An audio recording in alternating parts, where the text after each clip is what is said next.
Everyone welcome back. ನೀವು ನೋಡ್ತಾ ಇದ್ದೀರಾ ಸ್ಟೂಡೆಂಟ್ ಸೊಲ್ಯೂಷನ್ ಚಾನಲ್. ಎಲ್ಲ SSLC ವಿದ್ಯಾರ್ಥಿಗಳಿಗೆ ಸ್ವಾಗತ. ಬಿಗ್ ಅಪ್ಡೇಟ್ ಕೂಡ ಬಂದಿದ್ದಾರೆ, ತಿಳಿಸ್ಕೊಡ್ತೀವಿ. ಚಾನಲ್ಗೆ ಸಬ್ಸ್ಕ್ರೈಬ್ ಆಗಿ.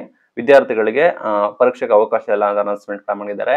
ಹಾಜರಾತಿ ಯಾರಿಗೆ ಅಟೆಂಡೆನ್ಸ್ ಕೂಡ ಇಲ್ಲ, ಅಟೆಂಡೆನ್ಸ್ ಕೊರತೆ ಇದೆ ಅಂತ ವಿದ್ಯಾರ್ಥಿಗಳಿಗೆ ಈ ಬಾರಿ ಪರೀಕ್ಷೆಗೆ ಅವಕಾಶ ಇಲ್ಲ ಅಂತೇಳಿ ಅನೌನ್ಸ್ಮೆಂಟ್ ಕೂಡ ಮಾಡಿದ್ದಾರೆ. ತರಗತಿಗೆ ನಿಯಮ ಈ ಹಿಂದೆ ರೂಲ್ಸ್ ಹೇಗಿದೆ ಅದೇ ರೀತಿ 75%, 75% ಹಾಜರಾತಿ ಕಡ್ಡಾಯ ಆಗಿರುತ್ತೆ. ಇಲ್ಲಿ ಯಾರು ಕೊರತೆ ಅನುಭವಿಸ್ತಾ ಇದ್ದೀರಾ, ಯಾರು ಕೂಡ 75% ಅಟೆಂಡೆನ್ಸ್ ಪಡ್ಕೊಂಡಿಲ್ಲ ಅಂತವ್ರನ್ನ ಪರೀಕ್ಷೆಗೆ ನಾವು ಬರೆಯೋದಕ್ಕೆ ಬಿಡಲ್ಲ ಅಂತ ಅನೌನ್ಸ್ಮೆಂಟ್ ಕೂಡ ಮಾಡಿದ್ದಾರೆ.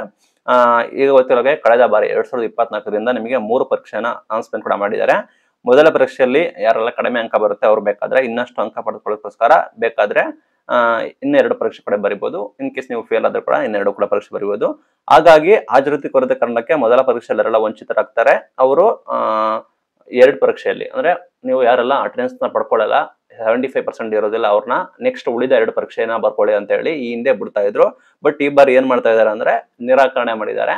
ಕಳೆದ ಬಾರಿ ಮೊದಲನೇ ಎಕ್ಸಾಮ್ ನ ಕೊಡ್ತಾ ಇರಲಿಲ್ಲ, ಅಟೆಂಡೆನ್ಸ್ ಶಾರ್ಟೇಜ್ ಯಾರಿದೆ 75% ಒಳಗಿದ್ದಾರೆ ಅವರಿಗೆ ಮೊದಲನೇ ಪರೀಕ್ಷೆ ಅವಕಾಶ ಕೊಡ್ತಾ ಇರಲಿಲ್ಲ, ಉಳಿದ 2 ಪರೀಕ್ಷೆಗೆ ಅವಕಾಶ ಕೊಡ್ತಾ ಇದ್ರು. ಬಟ್ ಈ ಬಾರಿ ಆ ರೀತಿ ಅಲ್ಲ ಅಂತ ಹೇಳಿ ಅನೌನ್ಸ್ಮೆಂಟ್ ಕೂಡ ಮಾಡಿದ್ದಾರೆ.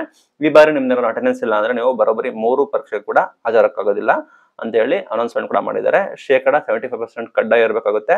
ಯಾರು 75% ರೀಚ್ ಆಗಿಲ್ಲ ಅವರಿಗೆ 3 ಪರೀಕ್ಷೆ ಬರೆಯೋದಕ್ಕೆ ಅವಕಾಶ ಇಲ್ಲ ಅಂತ ಹೇಳಿದ್ದಾರೆ. ಯಾರ್ದು ಅಟೆಂಡೆನ್ಸ್ ಕೂಡ ಇಲ್ಲ ಅವ್ರದ್ದು ಕೂಡ ನಿಮ್ದು ಸ್ಯಾಟ್ ಸ್ಟಡಿ ಇರುತ್ತೆ, ನಿಮ್ದು ಇಂಟರ್ನಲ್ ಮಾರ್ಕ್ಸ್, ನಿಮ್ದು ಆಂತರಿಕ ಮೌಲ್ಯಮಾಪನ ಇಂಟರ್ನಲ್ ಮಾರ್ಕ್ಸ್ ನ ಕೂಡ ಅಪ್ಡೇಟ್ ಮಾಡ್ಬೇಕಾಗುತ್ತೆ. ಅದನ್ನು ಕೂಡ ಮಾಡಬೇಡಿ ಅಂತ ಹೇಳಿ ಕರ್ನಾಟಕ ಶಾಲಾ ಪರೀಕ್ಷಾ ಮತ್ತು ಮೌಲ್ಯ ನಿರ್ಣಯ ಮಂಡಳಿ SSLC ಬೋರ್ಡ್ ಅವರು ಕೂಡ ಅನೌನ್ಸ್ಮೆಂಟ್ ಕೂಡ ಮಾಡಿದ್ದಾರೆ. ಬಿಗ್ ಶಾಕ್, 75% ಅಟೆಂಡೆನ್ಸ್ ಇದ್ರೆ ಪರೀಕ್ಷೆ ಬರೆಯಕ್ಕಾಗೋದಿಲ್ಲ, ಆಲ್ ಟಿಕೆಟ್ ಕೂಡ ಬರೋದಿಲ್ಲ, 3 ಪರೀಕ್ಷೆ ಕೂಡ ನೀವು ಬರೆಯಕ್ಕಾಗೋದಿಲ್ಲ, ಮತ್ತೆ ನಿಮ್ದು ಸ್ಯಾಟ್ ಸ್ಟಡಿಯಲ್ಲಿ ಮಾಹಿತಿ ಇರೋದಿಲ್ಲ, ಪ್ಲಸ್ ನಿಮಗೆ ಇಂಟರ್ನಲ್ ಮಾರ್ಕ್ಸ್ ಕೂಡ ಎಂಟ್ರಿ ಮಾಡಬೇಡಿ ಅಂತ ಘೋಷಣೆ ಕೂಡ ಮಾಡಿದ್ದಾರೆ. Big shock. ಯಾರು ಹಾಜರಾತಿ ಕೊರತೆ, ಯಾರು ಪರೀಕ್ಷೆ ಬರೆದು ಯಾರು ಯಾರೆಲ್ಲ ಅಟೆಂಡೆನ್ಸ್ ಪಡ್ಕೊಳ್ಳಲ್ಲ ಅಂತವರಿಗೆ ಮತ್ತೊಮ್ಮೆ 3 ದಾಖಲೆ ಮಾಡುವಂತ ಸೂಚನೆ ಮಾಡಿದ್ದಾರೆ.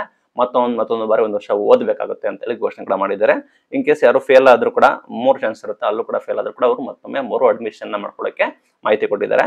ಇನ್ ಕೇಸ್ ಈ ರೀತಿ ಯಾರಾದ್ರೂ ಅಟೆಂಡೆನ್ಸ್ ಶಾರ್ಟೇಜ್ ಇದ್ರೆ ಅವರು ಮತ್ತೆ 1 ವರ್ಷ ಓದಬೇಕಾಗುತ್ತೆ. ಅಲರ್ಟ್ ಆಗಿರೋ ದಯವಿಟ್ಟು ಹೊಸ ರೂಲ್ಸ್ ತಂದಿದ್ದಾರೆ SSLC ವಿದ್ಯಾರ್ಥಿಗಳ ಗಮನಕ್ಕೆ.